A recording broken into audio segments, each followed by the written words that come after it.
choisissez un point d'ouïe parmi les 28 et vous tapez son numéro sur le pavé numérique qui se trouve dans la valise. Par exemple, je veux voir le jardin botanique, donc je tape le 10. Et le point d'ouïe se prépare et vous avez à peu près 18 secondes pour vous installer et chausser un casque. Casque vissé sur les oreilles et c'est parti pour une balade originale dans les rues de Strasbourg.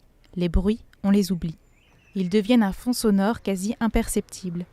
Alors la compagnie Le Bruit que ça coûte et les habitants de Strasbourg sont partis en quête de ces sons oubliés.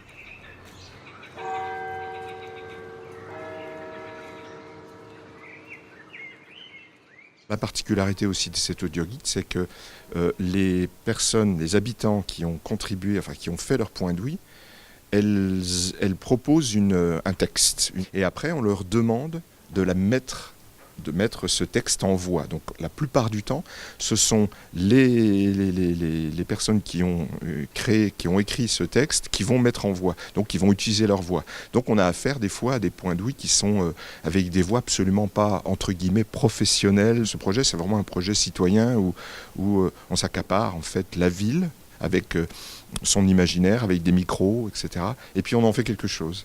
Et du son, il va y en avoir toute la semaine au Shadok, notamment avec cette installation audiovisuelle interactive. Les photos d'Isabelle Lechner se mettent à ces histoires phoniques, histoire de nous réapprendre à écouter. Le son, en fait, dans notre société, qui est un peu ignoré, on est quand même dans une société essentiellement visuelle, et pourtant, il est prépondérant dans le domaine de l'aménagement, dans le domaine du vivre ensemble, dans le domaine économique aussi, c'est une donnée importante. On ne tient pas assez compte du sonore. Donc cette semaine du son, elle a toute son importance dans ce contexte actuel.